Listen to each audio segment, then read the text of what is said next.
मेहनत उन सीढ़ियों की तरह होता है और किस्मत उस लिफ्ट की तरह। इस इलेक्ट्रॉनिक लिफ्ट पर हम लोग भरोसा नहीं कर सकते, लेकिन ये सीढ़ियाँ आपका हमेशा साथ देगी और हमेशा ऊंचाई तक पहुंचाने का काम करेगी।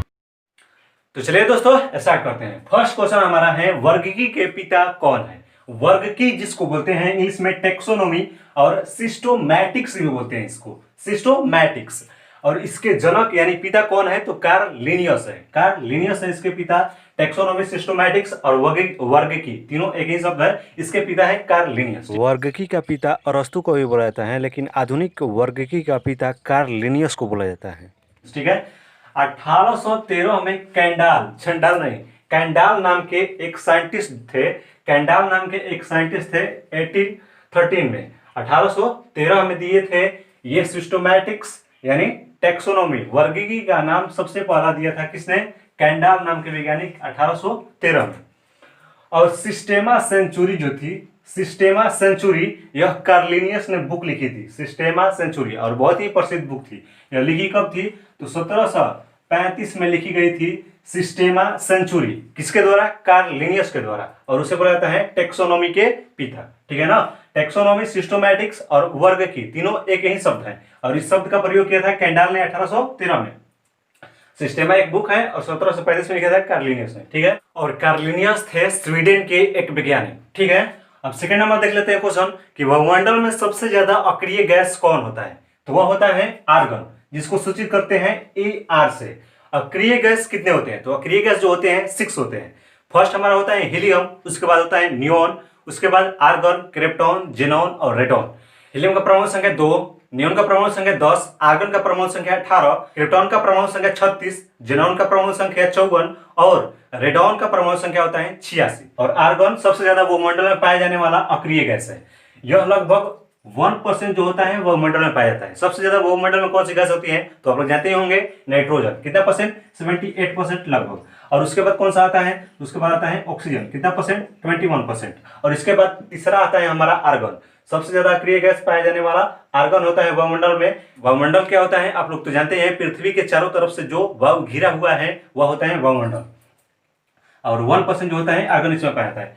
और आर्गन शब्द की उत्पत्ति हुई है ग्रीक भाषा के आर्गोस नाम से। आर्गोस क्या होता है? आर्गोस को ग्रीक में निष्क्रिय बोला जाता है, और इन गैसों को निष्क्रिय गैस, अक्रिय गैस या नोबेल गैस भी बोला जाता है। ठीक है। यहाँ पर आर्गन की खोज किसने की थी? तो विलियम रामसे ने की थी। विलियम रैमजे जिसको बोलते हैं, विलियम रैमजे भी बोलते हैं, विलियम रैमजे या रामसे, विलियम रैमजे ने की थी। और लॉर्ड रीले, ये दो वैज्ञानिक थे, इन्होंने की थी। इन दोनों को माना जाता है कि आर्गन की खोज इन दोनों ने की थी, लेकिन आर्गन के खोज के पीछे बहुत सारे वैज्ञानिकों का हाथ है, लेकिन इन दोनों को माना जाता है कि आर्गन की खोज की थी। ठीक है। नेक्स्ट हमारा थर्ड नंबर क्वेश्चन है कि डायलिसिस शब्द हमारे शरीर के किस अंग से संबंधित है? तो डायलिसिस शब्द जो है यह किडनी से संबंधित है।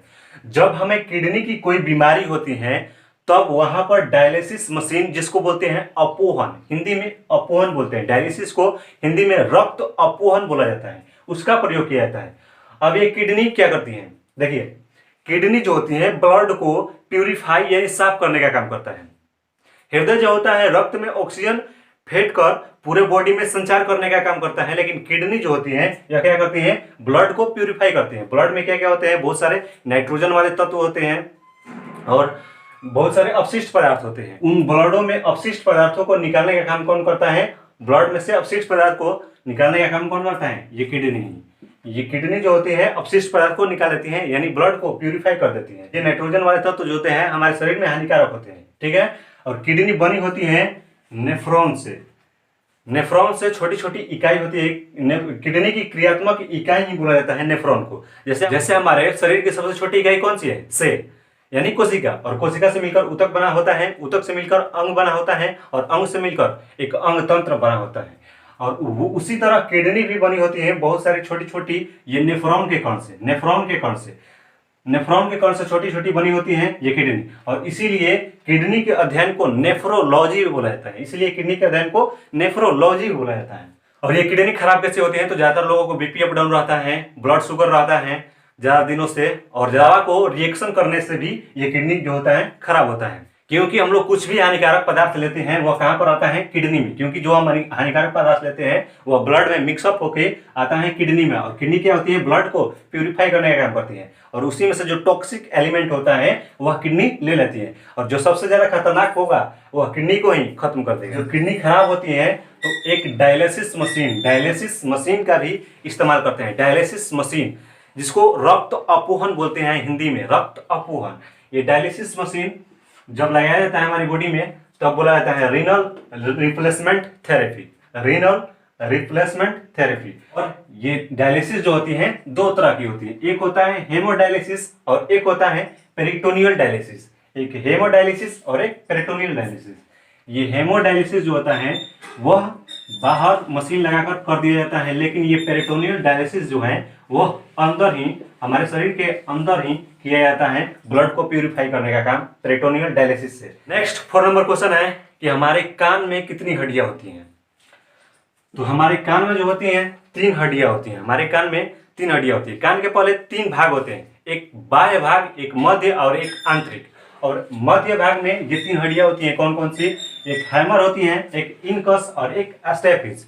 स्टेपिज नाम सुना सुना लग रहा है ना। स्टेपिज होती है सबसे छोटी हड्डी। हमारे शरीर की सबसे छोटी हड्डी कौन होती है, स्टेपिज। और सबसे बड़ी हड्डी कौन होती है, हमारी पैर की फीमर। हमारी पैर की जो फीमर हड्डी होती है वो सबसे बड़ी होती है। नेक्स्ट नंबर क्वेश्चन देख लेते हैं कि इटाई रोग कैसे होता है। तो इटाई रोग जो होता है हड्डियों से संबंधित है, और यह ज्यादा कैडमियम ज्यादा ले लेने से ये इटाई रोग होता है। और यह सबसे पहले सामने आया था 1912 में। 1912 में सबसे पहले सामने आया था, कहां पर, जापान में सबसे पहले सामने आया था 1912 ईस्वी में इटाई नामक रोग। ठीक है। अगर कैडमियम जो है टॉक्सिक एलिमेंट यानी जहरीला तत्व होता है कैडमियम, और जब ज्यादा मात्रा में हम अपने बॉडी में किसी तरह से इनहेल यानी अंदर ले लेते हैं तब ये इटाई नामक रोग हो जाता है। जैसे हम कंपनी में काम करते हैं और उसमें बनता है कैडमियम, और बिना मास्क लगाए ही हम अंदर चले जाते हैं उस कंपनी में, तो क्या होता है, हमारे अंदर मुंह और नाकों द्वारा कैडमियम जो होता है अंदर आ जाता है, और कैडमियम जो होता है टॉक्सिक एलिमेंट होता है, और इसीलिए इटाई नाम का रोग हो जाता है जो हड्डियों से संबंधित होता है। 1912 में जापान में पहली बार देखा गया था। ठीक है। और एक और रोग का नाम आप लोग सुने होंगे, मिनीमाटा रोग जो होता है वह सबसे पहले सामने आया था 1956 में। 1956 में सबसे पहले सामने आया था मिनीमाटा रोग। यह कैसे होता है, तो मरकरी और लेड को ज्यादा ले लेने से हमें होता है ये मिनीमाटा रोग। मिनीमाटा जो है जापान के एक शहर है, मिनीमाटा जापान का एक शहर है, और यहाँ से ही मिनीमाटा रोग की उत्पत्ति हुई थी। ये जो Hg और लेड होता है वही मिनीमाटा रोग का मुख्य कारण होता है। और ये मिनीमाटा रोग बहुत ही खतरनाक होता है। जैसे बोलने में कठिनाई हो सकती है, चलने में कठिनाई हो सकती है, और मानसिक विकार उत्पन्न हो सकती है, और इसे सुनने में कठिनाई और देखने में भी कठिनाई उत्पन्न हो सकती है, और पागलपन वाली स्थिति भी हो सकती है। और ये फैला था जापान की जो कुछ कंपनियां थी अपशिष्ट पदार्थ के रूप में पारा और लेड का ज्यादातर निर्माण कर रही थी, और वह इन अपशिष्ट पदार्थों का निर्माण करके मिनीमाटा शहर के पास जो समुद्र था वहीं पर ये डाल देते थे। उन मछलियों के सेवन करने के बाद जब इंसान उन मछलियों को खाए तो उनमें हो गया, और वहां से ही मछलियों को खाने से ही लेड और पारा की ज़्यादा मात्रा हो गई मिनीमाटा शहर के जो इंसान थे, मछुआरे थे उनमें, और वहीं से उत्पन्न हो गया मिनीमाटा रोग। और ये ज्यादातर लेड जो है, जो मिनीमाटा रोग का कारण बना था, वह ज्यादातर लेड जो होता है लिपस्टिक में भी होता है। लिपस्टिक में बहुत सारे खतरनाक एलिमेंट्स होते हैं, जैसे होता है क्रोमियम, एल्युमिनियम और ये लेड। ये 4-5 जो होते हैं बहुत ही खतरनाक एलिमेंट्स होते हैं लिपस्टिक में। तो जितना हो सके कम यूज करें लिपस्टिक है।